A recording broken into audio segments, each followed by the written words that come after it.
درود خدمت همه فارسی زبانان و زبان آموزان عزیز. خوش اومدید به کانال خودتون، کانال لنگویج فنز.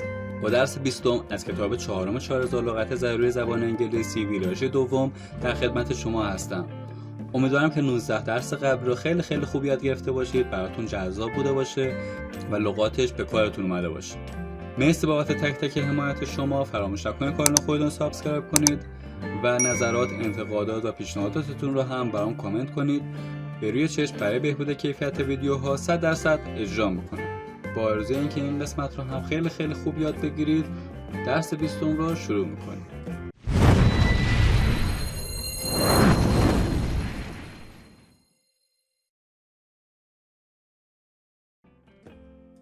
Absurd. If something or someone is absurd, they are ridiculous. صفت هست به معنی مضحک، مسخره. That group of people making animal noises sounds completely absurd. آن گروه از افرادی که صداهای حیوانات را در می آوردند خیلی مسخره به نظر می رسیدند. Aristocracy. The aristocracy is the highest class of people in certain societies. اسم هست معنی طبقه اشراف. Most members of the aristocracy were very well fed. اکثر افراد طبقه اشرافی خیلی خوب تغذیه شده بودند. Aristocrat. An aristocrat is a person who is of the highest class in certain societies. اسم هست به معنی نجیب زاده، اشراف زاده. The aristocrat did not need a job because his family was wealthy. آن اشراف زاده به شغل نیاز نداشت زیرا خانواده او ثروتمند بود. Attire. Attire is nice or special clothing. اسم هست به معنی لباس، جامه، تنپوش. Everyone wore their best attire to the president's daughter's wedding. همه برای مراسم عروسی دختر رئیس جمهور بهترین لباسهایشان را پوشیدند. Craze. A craze is a brief and popular activity or object. اسم هست معنی مد روز. Wearing bright red socks was a craze when I was in high school. هنگامی که در دبیرستان بودم، پوشیدن جوراب‌های قرمز روشن مد روز بود. Denote. When one thing denotes another, it stands as a sign or substitute for that thing. فعل هست معنی دادن، اشاره داشتن به، نشان دادن. Quotation marks are used to denote speech. علامت نقل قول یا گیومه برای اشاره کردن به سخنی استفاده می شود. Enlarge. To enlarge something means to make it bigger. فعل هست معنی بزرگ کردن، وسعت بخشیدن، توسعه دادن. The classrooms were enlarged over the summer to make room for more students. کلاس‌های درس در طی تابستان بزرگتر شدند تا فضای بیشتری برای دانش آموزان فراهم شود. Excess. An excess is an amount of something that is more than needed or wanted. اسم هست معنی اضافه، مازاد، زیاده روی. Because it never got cold that winter, many stores had an excess of coats. چون آن زمستان هوا اصلا سرد نشد، بسیاری از فروشگاه‌ها کاپشن‌های اضافی داشتند. Feminine. If something is feminine, then it has qualities that are commonly related to women. صفت هست به معنی زنانه، مربوط به زنان. Many of the older people thought his long hair made him look too feminine. اکثر افراد مسن معتقد بودند موی بلند آن مرد باعث می‌شد خیلی زنانه به نظر برسد. Hierarchy. A hierarchy is a system of things or people ranked one above the other. اسم هست معنی سلسله مراتب، طبقات. Everyone knows where they fit in the hierarchy. هر کسی می‌داند که در آن سلسله مراتب در کجا قرار دارد. Pad. A pad is a thick piece of soft material used to protect or clean things. اسم هست معنی بالشتک. Football players wear shoulder pads to keep them safe. بازیکنان فوتبال بالشتک محافظ شانه می‌پوشند تا آنها را ایمن نگه دارد. Partner. Your partner is someone who lives or works with you as an equal. اسم هست معنی شریک، یار. Ladies and gentlemen, take your partners for the next dance. خانم‌ها و آقایان برای رقص بعدی شریک یا یار خود را انتخاب کنید. predominant. If something is predominant, then it is the most important, common, or strongest. صفت هست معنی غالب، حاکم، مسلط. Before cars were invented, horses were the predominant method of travel. قبل از اینکه ماشین‌ها اختراع شوند، اسب‌ها وسیله اصلی سفر بودند یا اسب‌ها وسیله غالب سفر بودند. Protocol. Protocol is a system of rules and customs that guides how things are done. اسم هست معنی پروتکل، اصول تشریفات. The introduction of the guests followed the normal protocol. معرفی مهمانان به پیروی از اصول تشریفات معمولی انجام گرفت. Reputable. If someone or something is reputable, then they have a good reputation. صفت هست به معنی خوشنام، آبرومند، معروف. The service from the less than reputable company made her angry. خدمات از جانب شرکتی که کمتر سرشناس یا کمتر معروف بود باعث عصبانیتش شد. Signify. To signify means to be a symbol of something. فعل هست به معنی بیان کردن، حکایت از چیزی داشتن، اعلام کردن. A red octagon is used to signify a place to stop. از یک هشت‌ضلعی قرمز استفاده می شود تا اعلام شود که باید توقف کنند. Strap.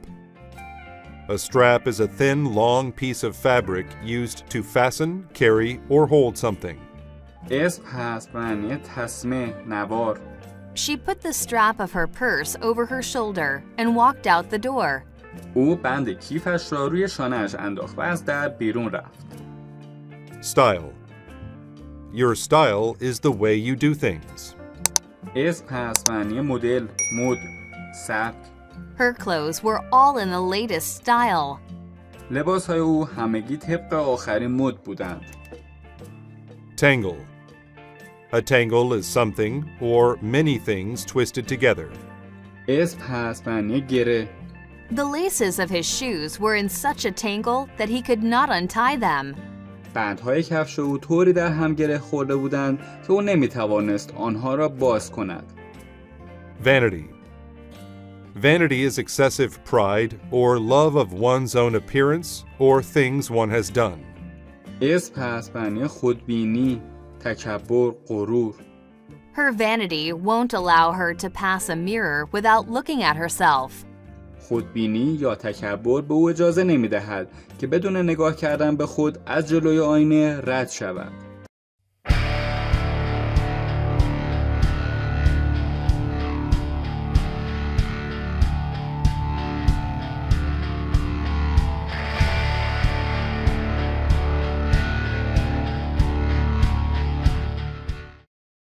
زبان آموزان گرامی، اینم از 20 لغت درس بیستم.